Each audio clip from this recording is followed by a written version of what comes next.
नमस्कार। आप सभी का स्वागत है हमारे चैनल में। आप सबने भी करवा चौथ का व्रत रखा होगा, इसीलिए आइए सुनते हैं करवा चौथ की व्रत कथा। एक बार की बात है, एक साहूकार था। उस साहूकार के 7 बेटे और एक बेटी थी। सेठानी ने, उसकी बहुओं ने और उसकी बेटी ने करवा चौथ का व्रत रखा। सातों भाई अपनी बहन से बहुत अधिक प्यार करते थे। जब सातों भाई शाम को भोजन करने लगे तो उन्होंने अपनी बहन से पूछा, आओ बहन भोजन कर लो। तो इस पर उनकी बहन ने कहा कि आज उसका करवा चौथ का व्रत है और जब चंद्रमा दिखेंगे तभी वो चंद्रमा को अर्घ्य देकर अपना व्रत खोलेंगी। तो सातों भाई अपनी बहन से बहुत प्रेम करते थे। हर रोज अपनी बहन के साथ ही खाना खाते थे। अपनी बहन को भूखा उनसे देखा नहीं गया। और उसके भाई नगर के बाहर पहाड़ी पर गए और उनके भाइयों ने अग्नि जला दी।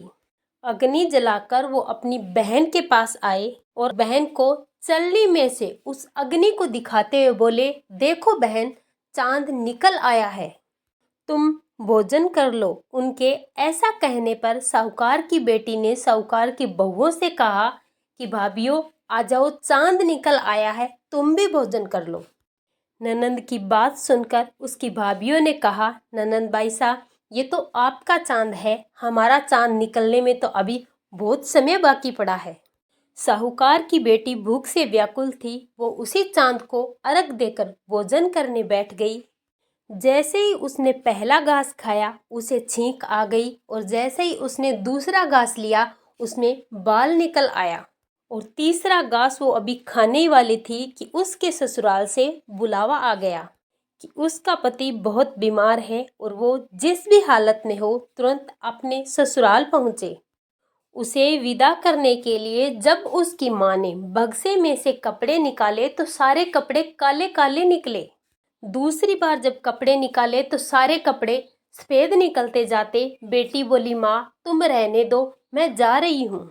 तो माँ ने कहा, बेटी रास्ते में तुझे जो भी मिले सबके पैर पड़ती जाना, जो भी तुझे बूढ़ सुहागन होने का आशीर्वाद दे वहीं पर अपने पल्ले में गांठ लगाती जाना।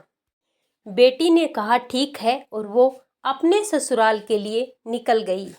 रास्ते में उसे जो भी मिला वो सब के पांव पड़ती गई। सबने कहा, सुखी रहो, पियर का सुख पाती रहो और खुश रहो, ऐसा आशीर्वाद दिया। ऐसे में वो अपने ससुराल पहुंच गई। ससुराल पहुंची तो बाहर उसकी छोटी ननद खेल रही थी। जब उसने अपनी ननद के पैर छुए तो उसने कहा, सौभाग्यवती रहो, सुहागन रहो, पुत्रवती रहो और बूढ़ सुहागन रहो। ऐसा सुनते ही उसने अपने पल्ले में गांठ लगा ली और जब घर के अंदर गई तो अपने पति को मर्त देखा। वो अपने पति का मरा हुआ लेटा शरीर जमीन पर देखकर और उसे ले जाने की तैयारी करते देख बहुत ही दुखी हुई और रोने लगी। जब वो लोग उसे ले जाने लगे तो वो रोती हुई चिल्लाती हुई कहने लगी, मैं इन्हें ले जाने नहीं दूंगी। जब कोई नहीं माना तो वो बोली, मैं भी इनके साथ ही जाऊंगी। जब वो नहीं मानी तो सब बोले, इसे भी ले चलो साथ में। जब उसके पति को जलाने का समय आया तो वो बोली, मैं इनको जलाने नहीं दूंगी। तो सब बोले, पहले तो पति को खा गई, अब उसकी मिट्टी खराब कर रही है। जब वो नहीं मानी तो गांव वाले बोले, इसे यहीं पर रहने दो और इसके लिए एक झोंपड़ी बनवा दो। उस झोंपड़ी में वो रहने लगी, पति की साफ सफाई करती और अपने पति के पास बैठी रहती। उसकी छोटी ननद दिन में 2 बार आकर उसे खाना दे जाती और वो हर चौथ का व्रत करती। चांद को अर्घ देती, छलनी में से ज्योति देखती और जब माता आती तो चौथ माता कहती, करवो ले, करवो ले, भाइयों की प्यारी करवो ले, घनी बुखारी करवो ले, घनी भूखी करवो ले। पर वो चौथ माता से अपने पति के प्राण मांगती। पर चौथ माता कहती, हमसे बड़ी चौथ आएगी तो उससे अपनी पति के प्राण मांगना, वही आपके पति के प्राण देंगी। ऐसे एक एक करके 12 महीने की सभी चौथ आई और यही कह कह के सारी चौथ माता चली गई।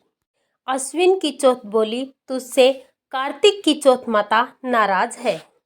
वही तेरा सुहाग लौटाएंगी। जब उसकी छोटी ननद खाना देने आई तो उसने सुहाग का सारा सामान मंगाया और करवे भी मंगवाए। उसकी सास ने सोचा पता नहीं क्या करेगी इस सारे सामान का, पर कोई बात नहीं, कितने दिनों से अकेली उस झोपड़ी में पड़ी है, जो भी मांगती है दे आओ।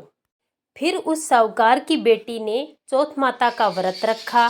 चांद को देखकर चंद्रमा को अर्घ्य दिया। चांद की रोशनी में अपने व्रत का पारण किया। और जब चौथ आई तो बोली करवो ले भाइयों की प्यारी करवो ले, दिन में चांद उगानी करवो ले, घनी बुखारी करवो ले। तब उसने चौथ माता के पैर पकड़ लिए और बोली चौथ माता मेरा सुहाग वापस करो। तो चौथ माता बोली तू तो बहुत भूखी है, 7 भाइयों की प्यारी है, तुझे सुहाग से क्या काम। तब वह बोली नहीं चौथ माता, मैं आपके पैर तब तक नहीं छोड़ूंगी जब तक आप मेरा सुहाग वापस नहीं करती। तब माता ने 16 श्रृंगार का सामान मांगा तो उसने एक एक करके माता को 16 श्रृंगार का सारा सामान दे दिया। चौथ माता ने अपनी आंखों से काजल निकाला, नाखूनों से मेहंदी निकाली, मांग से सिंदूर निकाला और चिटकी उंगली से छींटा दिया, जिससे उसका पति जीवित हो गया। और चौथ माता जाते जाते उसकी झोपड़ी को लात मार गई, जिससे उसकी झोपड़ी की जगह एक सुंदर महल खड़ा हो गया। जब छोटी ननद खाना देने आई तो वो देखती है कि भाभी की झोपड़ी की जगह एक बड़ा महल बन गया। वो अपनी ननद को देखकर दौड़ी दौड़ी आई और बोली देखो भाई साहब, आपका भाई साहब वापस आ गया। घर जाओ और सासू जी से कहो गाजे बाजे के साथ हमें लेने आए। ननंद घर जाकर अपनी माँ से बोली माँ भाई जिंदा हो गया, भाभी की झोपड़ी की जगह महल बन गया। माँ सुनकर बोली उस भाभी के साथ भी तो तेरा भी दिमाग खराब हो गया, कभी मरा हुआ जिंदा होता है। ननंद बोली नहीं माँ, मैंने देखा है, भाई सच में जिंदा हो गया। भाभी ने हमें गाजे बाजे के साथ लेने बुलाया है। सभी घर वाले गाजे बाजे के साथ भाभी के महल में उनको लेने पहुंचे। बेटे को जिंदा देखकर सास बहू के पैर छूने लगी और बहू सास के पैर छूने लगी। बहू बोली देखो माँ, आपका बेटा वापस आ गया। सास बोली मैंने तो साल भर पहले इसे भेज दिया था, वो तो तू ही थी जो इसे लेकर वापस आ गई। हे चौथ माता, जैसे साहूकार की बेटी के साथ पहले किया वैसा किसी के साथ भी मत करना, और बाद में जैसे उसे सुहाग दिया वैसे सबको सुहाग देना और सब पर अपनी कृपा बनाना। जय चौथ माता। तो आपको हमारी वीडियो कैसी लगी, चैनल को सब्सक्राइब करें, वीडियो को लाइक करें, कमेंट बॉक्स में जय चौथ माता जरूर लिखें और वीडियो को शेयर करना ना भूलें।